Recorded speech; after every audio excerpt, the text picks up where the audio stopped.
Aujourd'hui, je vais vous raconter une histoire vraiment captivante et intéressante. Je vais vous parler d'un personnage qui a marqué l'histoire. Son nom, c'est Jean-Eugène Robert Houdin. Vous allez me dire, c'est Houdini, ça? Non, c'est pas Houdini. Ça se ressemble beaucoup, il manque juste le i à la fin, mais il y a une raison pour laquelle ça se ressemble beaucoup.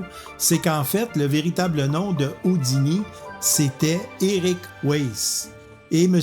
Weiss est un grand fan de M. Houdin parce que M. Houdin était magicien. Donc, c'est le prédécesseur de Houdini. Et pour rendre hommage à ce monsieur-là, M.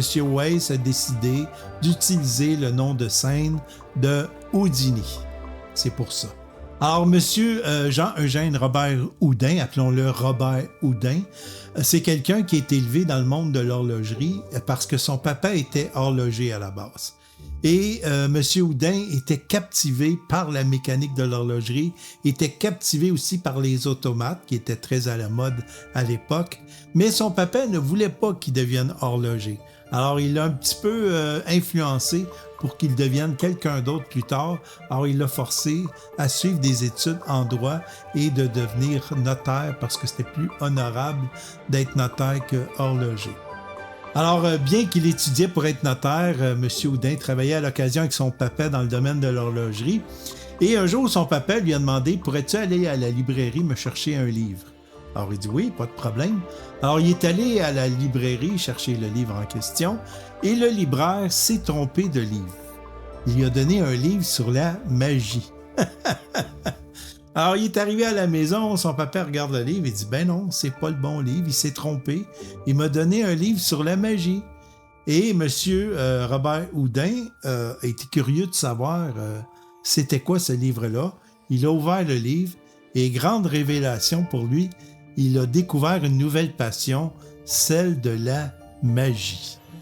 Alors lui, M. Houdin, dans sa tête, ça l'a fait 1 + 1 = 2. J'aime la magie, j'aime l'horlogerie. Je pourrais peut-être faire un amalgame des deux. Alors, il n'était plus question qu'il devienne notaire, lui-là. Il voulait devenir magicien. Alors, au diable la carrière de notaire, M. Houdin a décidé de devenir magicien.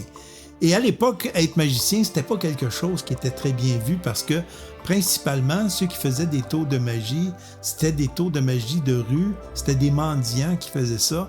Mais M. Houdin en a fait quelque chose de très prestigieux puisqu'il faisait des spectacles devant le public et le bien mis, le manteau à queue, le chapeau de forme, les gants blancs, la petite boucle blanche, ça vient de lui. C'est lui qui a apporté ça dans le monde de la magie. C'est lui qui a fait de ce métier-là un métier prestigieux.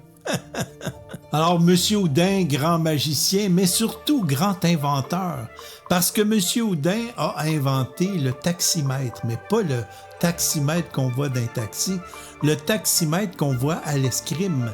Lorsqu'on fait de l'escrime, qu'on fait un toucher comme ça, à distance, c'est lui qui est l'originateur de cette invention-là. Il n'a pas seulement inventé ça, regardez bien ce qu'il a inventé. Alors, il a inventé la célèbre pendule mystérieuse. Cette pendule-là, les aiguilles tournent sans aucun mécanisme.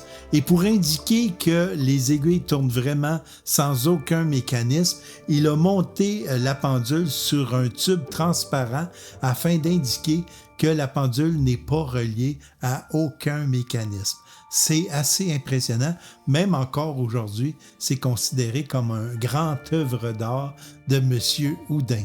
M. Houdin avait fabriqué un automate. L'automate s'appelait l'Oranger Mystérieux et il utilisait cet automate-là lors de ses spectacles. L'automate en question, c'était un mini oranger et pendant son spectacle, on voyait des oranges qui apparaissaient de l'oranger et à la fin de son spectacle, on voyait 2 papillons qui sortaient de l'oranger pour faire apparaître un mouchoir qui était soudainement disparu lors de son spectacle. C'était assez impressionnant. Son automate est encore fonctionnel, fonctionne encore toujours aujourd'hui et on peut le voir dans un musée qui a été créé en son nom. Non, mais attendez, ça ne s'arrête pas là parce que M. Houdin a inventé en 1847 la suspension éthéréenne. C'est quoi ça, la suspension éthéréenne? C'est lorsqu'on voit quelqu'un qui est suspendu dans le vide.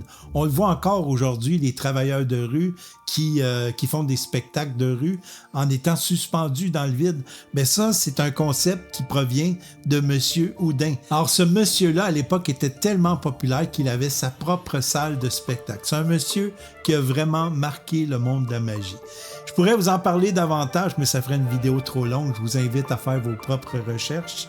Jean-Eugène Robert Houdin, tout un spécimen. Hey, sur ce, j'espère que mon histoire vous a plu.